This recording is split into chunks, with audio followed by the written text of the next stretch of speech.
भगवत गीता और रामायण क्या सिखाती है? दोनों एक ही बात सिखाती है, कुछ भी तुम्हारा नहीं है। भगवत गीता यही तो कहती है, कुछ भी तुम्हारा नहीं है, शरीर भी तुम्हारा नहीं है, भगवान का दिया हुआ है, सब कुछ यही रह जाना है। और रामायण में भगवान राम ने करके दिखा दिया। राम ने एक पल में साम्राज्य छोड़ दिया। इंसान आज मुंह में फंसा हुआ है तभी तो अपनी जायदाद नहीं छोड़ पाता है। अरे मैं अपने भाई को क्यों दूंगा? और वो अपने भाई के लिए अयोध्या का राजा बनना छोड़ देते हैं कि मेरा भाई बन जाए राजा।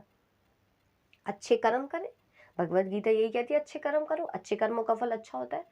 भगवान राम ने किसी का दिल नहीं दुखाया।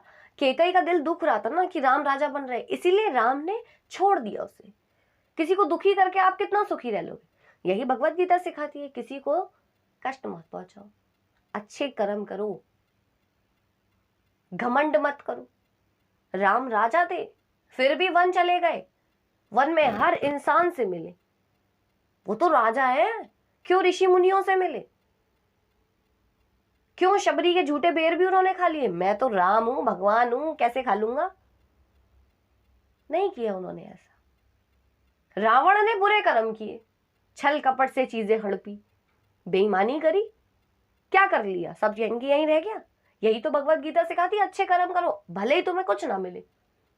भले ही राम के पास कुछ नहीं था, पर उनके अच्छे कर्म तो उनके साथ थे, तभी तो उनकी जीत हुई और रावण की हार हुई। चाहे भगवत गीता हो चाहे रामायण हो, दोनों एक ही बात सिखाती हैं, अच्छे कर्म करो। मुंह में क्यों फंस रहे हो? राम ने एक पल में छोड़ दिया राज सिंहासन, क्यों फंसू मैं इसमें? क्योंकि उन्हें मालूम है कि क्या है साम्राज्य, एक दिन सब चले जाना है यहाँ से। जो इस दुनिया में आया सबको जाना है। रावण गया नहीं गया? रावण के पास तो सोने की लंका थी, पुष्पक विमान तक क्या नहीं था रावण के पास। आज दुनिया भर में रावण का नाम है। क्यों है? रावण का नाम सुनते ही क्रोध उत्पन्न हो जाता है, एक नेगेटिविटी फैल जाती है। पर राम का नाम सुन के पॉजिटिविटी आती है, क्योंकि उन्होंने जीवन में त्याग किया है। भगवत गीता भी क्या सिखाती है, क्या आपको ज्ञान देती है भगवत गीता? भगवत गीता कहती है, अच्छे कर्म करो, किसी चीज पर मोह मत रखो, क्योंकि कुछ भी तुम्हारा नहीं है। क्यों मोह करते हो इस पैसे का, इस शरीर का? ये शरीर भी जल के राख हो जाएगा। तुम लेके क्या आए हो जो लेके जाओगे? तो चाहे भगवत गीता हो चाहे रामायण हो, दोनों एक ही बात सिखाना चाहती हैं कि अच्छे कर्म करो,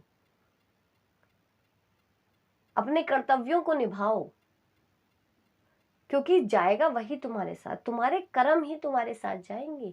राम के कर्म ही तो है, भाई के लिए सिंहासन छोड़ दिया, मां के वचन का पालन किया, पिता की आज्ञा का पालन किया।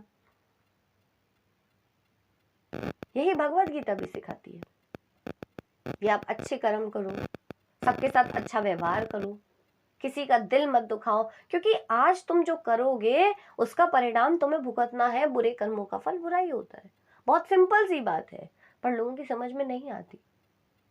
लोग बेईमानी कर लेते हैं, फ्रॉड कर देते हैं, स्कैम कर लेते हैं बड़े बड़े। उन्हें लगता है कि हम बहुत खुश हैं, हम बहुत फल रहे। रावण भी बहुत फला, बहुत फला, पर अंत क्या हुआ? तो बुरे कर्मों का फल बुरा ही है, अच्छे कर्मों का फल अच्छा मिलता है।